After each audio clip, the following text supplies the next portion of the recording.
नमस्कार फ्रेंड्स, मैं रजनीश गोलाइत और मेरा चैनल है रजनीश गोलाइत के नाम से। सबसे पहले चैनल को लाइक कीजिए, शेयर कीजिए और सब्सक्राइब कीजिए। मैं फाइनेंस के बारे में आपके लिए इंफॉर्मेशन लाते रहता हूँ और आज का टॉपिक है गोल्ड। गोल्ड क्या होता है और गोल्ड अपने को किस तरह से परचेस करना चाहिए। सबसे पहले तो अपने को गोल्ड जितना फिज़िकल गोल्ड यूज़ में यानी आभूषण बनाना है या फिर बाकी कामकाज के लिए जितना फिज़िकल गोल्ड लग रहा है उतना ही परचेस कीजिए, उससे ज़्यादा परचेस मत कीजिए, क्योंकि गोल्ड को संभालने की प्रॉब्लम होती है, सेफ्टी की प्रॉब्लम होती है और उसको रेट ऑफ इंटरेस्ट भी नहीं मिलता है। जब बेचने के लिए जाएं तो अपने को यानी डेप्रिसिएशन निकाल के बेचा जाता है। तो गोल्ड का ज़्यादा गोल्ड अपने को डायरेक्टली परचेस नहीं करना चाहिए।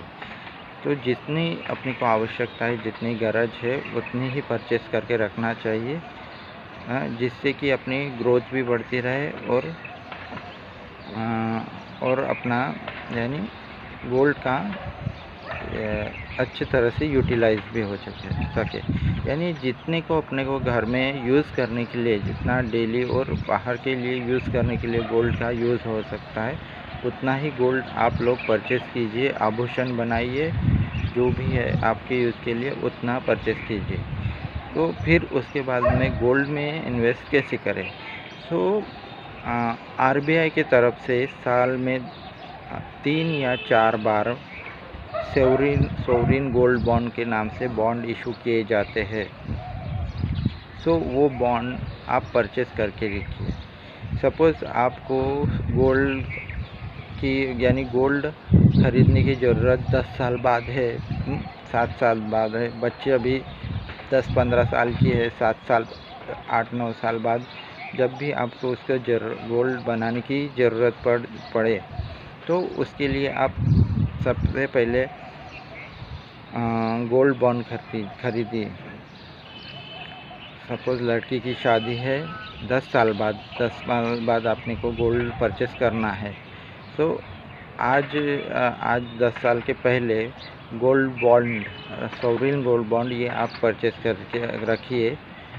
इससे क्या हो जाएंगे कि आपको जो 10 साल बाद में जो भी प्राइस रहेंगी गोल्ड की, सो वो प्राइस आप सेलिंग करेंगे फिर भी वही प्राइस मिलेंगी, और आप जब आभूषण परचेस करोगे तो वो भी प्राइस वही रहेंगी। तो ये प्राइस मैच हो जाएंगी और अपने को 10 साल में बॉन्ड के ऊपर रेट ऑफ इंटरेस्ट 2.55 इससे अपने को बैच मिलेगा।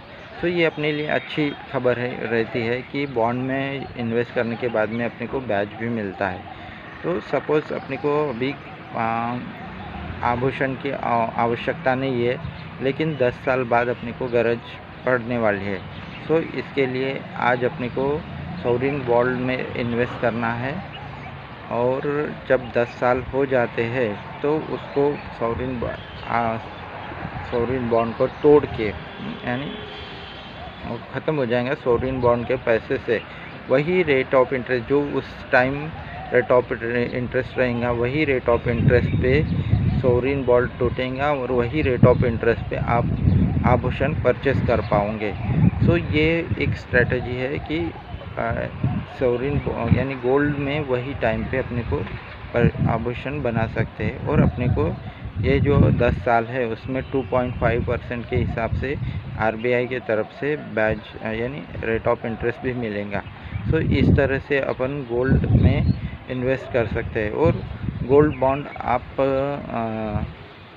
आप बॉन्ड मार्केट में बेच भी सकते हो। तो 5 साल के बाद ये बिकता है, तो आप इसको डेट इंस्ट्रूमेंट की तरह इसका यूज़ कर सकते। आज की तारीख में सोवरिन बॉन्ड में इन्वेस्ट कर सकते हो। तो ये इन्फॉर्मेशन थी फाइनेंस के रिगार्डिंग जो आपके लिए मैंने लाई है, और मेरी किताब गुंतवणुकीचे नियोजन, इसमें भी सोवरिन गोल्ड बॉन्ड के लिए इन्फॉर्मेशन दी गई है।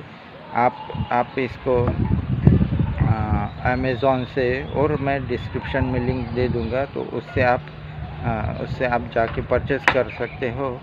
तो धन्यवाद।